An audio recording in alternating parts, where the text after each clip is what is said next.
தீராத பாடங்களின் ஊற்று. வேத புத்தகத்திற்கு அடுத்தபடியாக இயற்கையே நமது பெரிய பாட புத்தகமாக இருக்கணும். அச்சிடப்பட்ட புத்தகத்தை படிக்க முடியாத குழந்தைகள், பள்ளிக்கூடம் செல்லும் அளவுக்கு வளராத குழந்தைகள் இயற்கையில இருந்து நிறைய பாடங்களை கற்றுக்கொள்ளலாம். மனதை சந்தோஷப்படுத்தக்கூடியவைகளாகவும் அந்த பாடங்கள் இருக்கும். தீமையோட தொடர்பு கொள்ளாத அந்த பிஞ்சு மனம் இயற்கையில தேவ பிரசன்னத்தை எளிதில் கண்டு கொள்வாங்க. உலகத்தின் குரலால கவரப்படாத செவிகள் தேவ குரலை கேட்கும். இயற்கையின் உச்சரிப்புகளால பிள்ளைகள் தேவனை பற்றி அறிந்து கொள்வாங்க. வளர்ந்த பிள்ளைகளுக்கும் இயற்கையின் பாடங்கள் நித்தியத்திற்குரியவைகளையும் ஆவிக்குரியவைகளையும் தொடர்ந்து நினைவுபடுத்தி கொண்டே இருக்கும். தேவ அறிவுரைகளுடன் மனதை மகிழ்ச்சியூட்டும். ஏதேனின் புத்தகமாக இருந்தது. தேவனுடைய காரியங்களை விவரிக்கத்தக்கதாக இயற்கை வடிவமைக்கப்பட்டுள்ளது. ஏதேன் தோட்டமானது ஆதாமுக்கும் ஏவாளுக்கும் தேவனை பற்றி சொல்லிக் கொடுத்துச்சு. இயற்கையானது அவங்களுக்கு தேவ அறிவுரைகள் நிறைந்த ஒரு பிறப்பிடமாக இருந்துச்சு. ஞானத்தின் குரலை அதன் வழியாக ஆதாமும் ஏவாளும் கேட்டாங்க. அவங்க கண்கள் கண்ட ஞானத்தை மனம் ஏற்றுக்கொண்டுச்சு. இயற்கையிலையும் தேவனோடு தொடர்பு கொண்டாங்க. தேவ சிருஷ்டிப்பான இயற்கையையும் தேவனை தொழுது கொள்வதற்கு ஏதுவாக அமைந்தது. இயற்கையின் புத்தகம் உயிருள்ள பாடங்களுடன் அவர்களுக்கு முன்பாக பரவி இருந்தது. தீராத சந்தோஷத்தின் ஊற்றாகவும் தேவ அறிவுரைகளின் உறைவிடமாகவும் அந்த பாடங்கள் இருந்துச்சு. காட்டின் ஒவ்வொரு இலையிலையும், மலையின் ஒவ்வொரு கல்லுலையும், வானத்தின் ஒவ்வொரு நட்சத்திரத்திலையும் தேவ நாமம் தரிக்கப்பட்டிருந்தது. இலையுடனும் மலர்களுடனும் மரத்துடனும் உயிரில்லாத மற்றும் உயிர் இருந்த எல்லா சிருஷ்டிகளோடும் லீவியத்தான் முதல் சூரிய ஒளியில பறக்கும் சிறு தூசு வர அனைத்தோடும் ஏதேன்ல வாழ்ந்தவங்க பேசினாங்க. ஒவ்வொன்றுல இருந்தும் அதன் ஜீவனின் ரகசியத்தை அறிந்து கொண்டாங்க. பரலோகத்துல இருந்த தேவ மகிமை, கணக்கில்லாத மற்ற உலகங்களின் சுழற்சி, மேகங்கள் தொங்கும்படி வைக்கப்படும் நிறை, ஒளி ஒளி ஆகியவற்றின் ரகசியங்கள் போன்றவை பூமியின் முதல் பள்ளியின் பாடங்களாக மாணவருக்கு இருந்தது. விழுகைக்கு பின்பும் இருக்கும் பாடங்கள். பூமியானது சாபத்தால் சீரழிந்த போதிலும் இயற்கை இன்னும் மனிதனுக்கு பாட புத்தகமாகவே இருக்குது. அது இப்பொழுது நன்மையை மட்டும் இல்ல, தீமையையும் சுட்டி காட்டுது. தீமையானது எல்லா இடங்கள்லயும் பரவி பூமியையும் கடலையும் காற்றையும் தன்னுடைய கரைப்படுத்தும் தொடுதலால் பாழாக்கி இருக்குது. நன்மையின் அறிவாகிய தேவனுடைய குணாதிசயம் மாத்திரமே எழுதப்பட்டிருந்த இடத்துல தீமையின் அறிவாகிய சாத்தானின் குணாதிசயமும் எழுதப்பட்டிருக்கு. நன்மை தீமையின் அறிவை இப்பொழுது வெளிப்படுத்தி இருக்கிற இயற்கையில இருந்து மனிதன் பாவத்தின் விளைவுகளை குறித்து எச்சரிக்கையை தொடர்ந்து பெற்றுக்கொள்ளணும். தேவ பாடங்களை இயற்கை விளக்குகிறது. வேதத்துல இருந்து பல பாடங்களை இயற்கை வழியாக கற்க முடியும். வேத எழுத்தாளர்கள் இயற்கையை பயன்படுத்தி பல பாடங்களை விளக்கி இருக்காங்க. இயற்கையின் காரியங்களை நம்ம கவனிக்கும் போது தேவ ஆவியானவரின் வழிநடத்துதலால தேவ வார்த்தையின் பாடங்களை ஆழமாக புரிந்து கொள்ள முடியும். வேத வார்த்தையின் பொக்கிஷங்களை திறக்கக்கூடிய திறவுகோலை தேவன் இயற்கையில வச்சிருக்காங்க. பார்க்கப்பட முடியாதவைகளை பார்க்கக்கூடிய இயற்கையினால விவரிக்கப்படுது. தெய்வீக ஞானம், நித்தியத்திற்கான சத்தியங்கள், அளவில்லாத கிருபை ஆகியவை தேவனால் படைக்கப்பட்ட இயற்கையில வெளிக்காட்டப்படுது.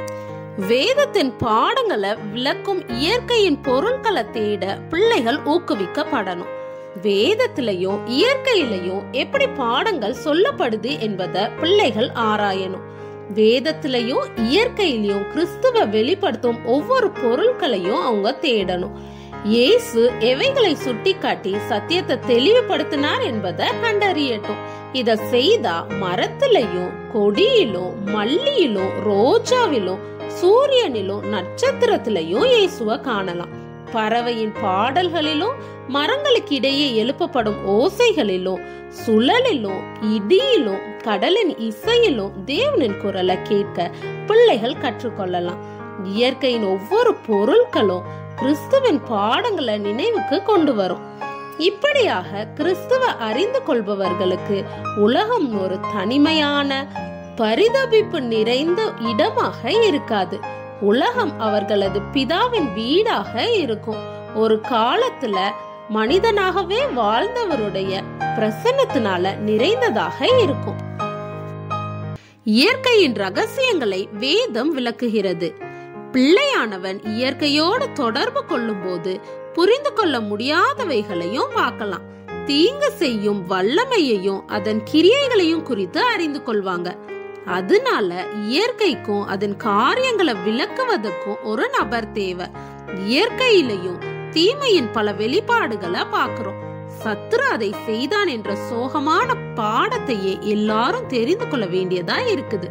கல்வாரி சிலுவையில இருந்து வரும் வெளிச்சத்தை கொண்டே நம்மால இயற்கைய சரியாக புரிந்து கொள்ள முடியும். பெத்லஹேம்ல தொடங்கி கல்வாரியில முடிந்த கதையின் வழியாக தீமை எப்படி வெல்லப்படணும் என்று காட்டப்படட்டும். சிலுவையின் வழியாகவே நமக்கு எல்லா ஆசீர்வாதங்களும் கிடைச்சிருக்கு என்பதும் மீட்பின் பரிசாக இவைகள் இருக்குது என்பதும் காண்பிக்கப்படட்டும். முள்ளும் களையும் முட்புதரும் தீட்டுப்படுத்தும் தீமையின் அடையாளமாக இருக்குது. ஆனாலும் பாடும் பறவையும் பூக்கும் மலரும் இயற்கையின் பல ஆயிரம் பொருட்களும் காடுகள்ல வளர்ற கர்வாலி மரம் முதல் அதன் வேறருகே வளரும் ஊதா மலர் வரையிலும் சீர்படுத்தும் தேவ அன்பின் அடையாளமாக அமையுது. தேவனின் நல் ஈவுகளை இயற்கை இன்றும் விவரிக்கதான் செய்யுது. வகுப்பறையில் பாடங்கள். ஏதேன்ல வசித்தவங்க இயற்கையின் புத்தகத்தையே படித்தாங்க. மோசேயும் தேவனின் கையெழுத்த அரபு தேச சமவெளிகளிலும் மலைகளிலும் படித்தார். இயேசுவும் கூட நாசரேத்தின் மலைப்பகுதிகள்ல கற்றார். இதை போலவே இன்றும் பிள்ளைகள் தேவனை பற்றி கற்றுக்கொள்ளலாம். பார்க்கப்பட முடியாதவைகள் பார்க்க முடிந்தவைகளால சித்தரிக்கப்படுது. இயற்கையின் மேல் ஒரு பற்றை வளர்த்து கொள்ளுங்கள். இயற்கையின் அழகான பொருட்களின் மேல தாயானவள் ஒரு பற்றை வளர்த்து கொள்ளணும். பிள்ளைகளுக்கு இடையேயும் இதை வளர்த்து விடணும். அவள் தன் பிள்ளைகளுக்கு வானத்தின் மகிமைகளையும் எண்ணிலடங்கா பூமியின் அழகுகளையும் சுட்டி காட்டணும். இவைகளை படைத்தவரையும் நினைவுபடுத்தணும். இப்படியும் தேவனிடம் பிள்ளைகளின் மனங்கள் வழி நடத்தப்படட்டும். பிள்ளைகளின் இருதயங்கள்ல தேவன் மேல் அன்பும் பக்தியும் உருவாகும். வயல்களும் மலைகளும் இயற்கையின் காட்சி பொருட்களாகும். இவைகளை சிறு பிள்ளைகளின் வகுப்பறைகளாக இருக்கணும். இந்த இயற்கையின் பொக்கிஷங்களே பிள்ளைகளுடைய பாட புத்தகம். இப்படியாக சொல்லிக் கொடுக்கப்படும் பாடங்கள் பிள்ளைகளால மறக்கப்படுவதே இல்லை. பிள்ளைகள் இயற்கையை விரும்பும்படி பெற்றோர் ஊக்குவிக்கும் போது தேவனோடு அவர்களை இணைக்கிறாங்க. தாங்கள் பெற்றுக்கொள்பவைகளை தருபவர் தேவன் என்பதை உணர்வாங்க. இந்த வகையிலையும் சத்தியம் என்ற விதை விதைக்கப்படுவதற்கு முன்பு இதயம் என்ற நிலம் பண்படுத்தப்படுது.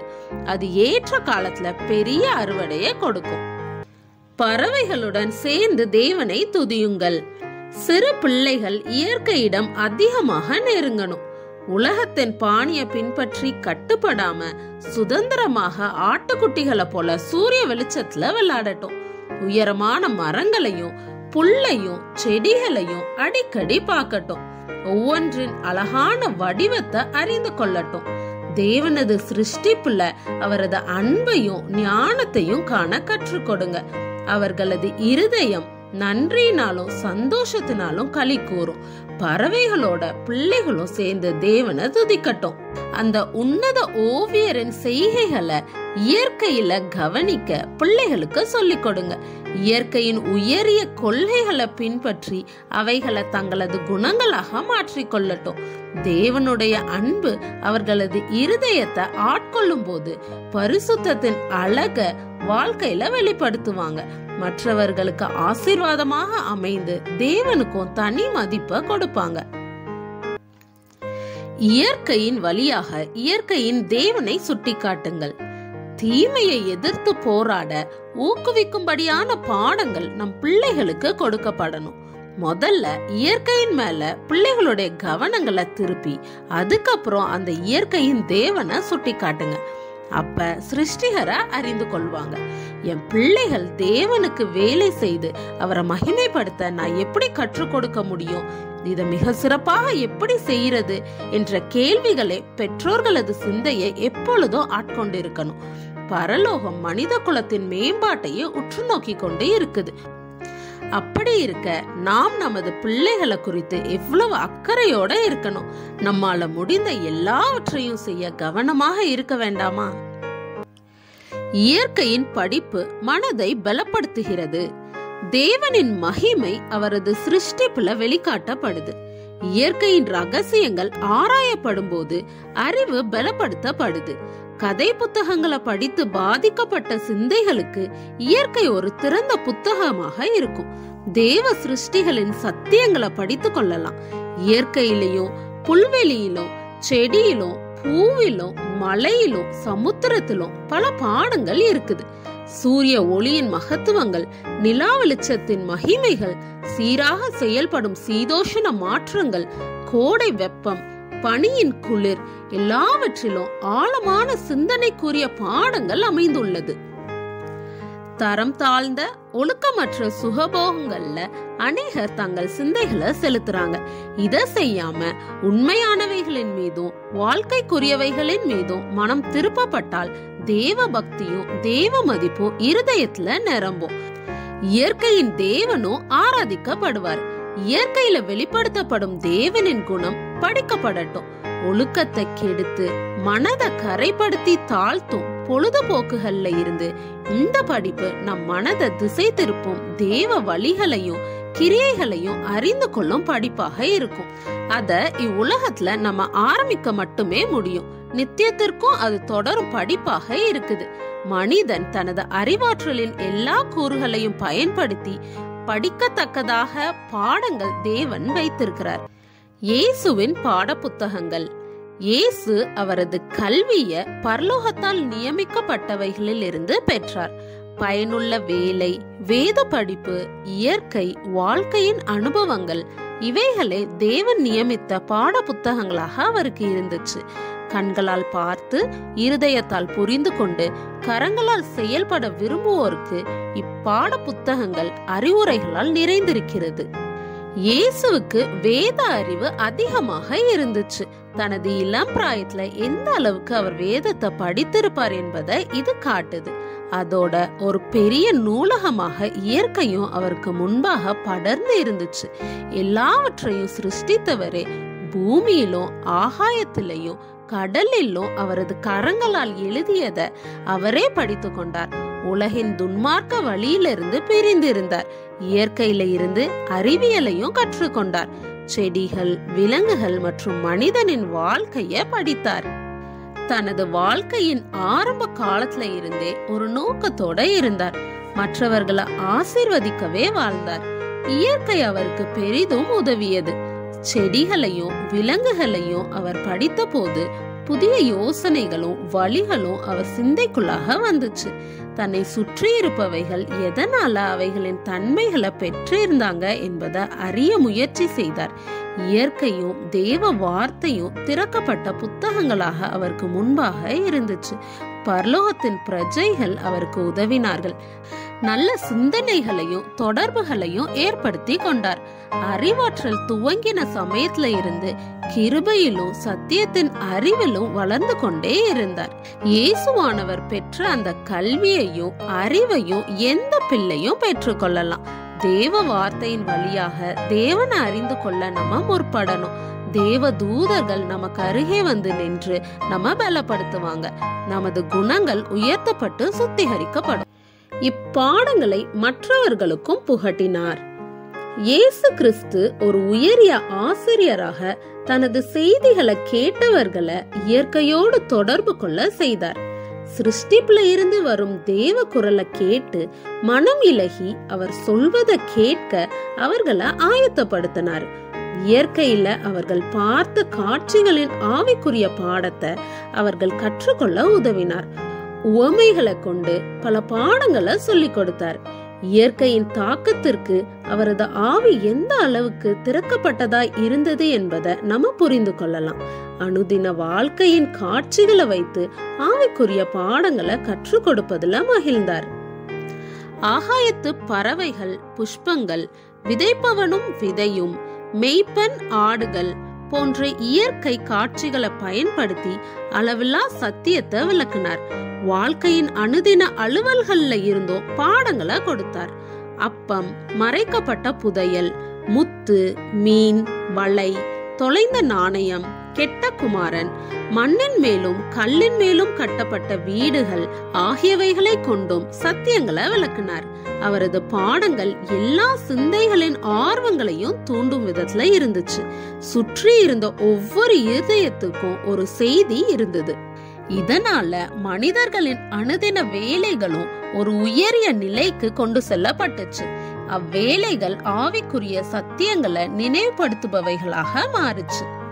அத போலவே நாமும் கற்றுக் கொடுக்கணும். இயற்கையில தேவனுடைய அன்பும் ஞானமும் வெளிப்படுவத பிள்ளைகள் பார்க்க கற்றுக்கொள்ளட்டும். மரத்துடனோ பறவையுடனோ மலரோடும் தேவனை பற்றிய சிந்தனையே இணைந்திருக்கட்டும். காணப்படுபவைகள் எல்லாம் பார்க்கப்பட முடியாதவைகளை குறித்த செய்திகளை தரட்டும். வாழ்க்கையின் சம்பவங்கள் தெய்வீக பாடங்களை அறிய வழிவகுக்கட்டும். இயற்கையில இருந்தும் அனுபவங்களில் இருந்தும் ஒரு முக்கிய பாடத்தை கற்றுக்கொள்றோம். எல்லா காரியங்களிலும் சட்டதிட்டங்களுக்கு உட்பட்டு இருப்பது போல நமது வாழ்க்கையும் சட்டதிட்டங்களால் கட்டுப்படுத்தப்படணும் என்பது புரியும். அவைகள் நமது நன்மைக்காக கொடுக்கப்பட்டது என்றும் அவைகளுக்கு கீழ்ப்படிவதில் உண்மையான சந்தோஷமும் வெற்றியும் இருக்குது என்பதும் தெளிவாகும்.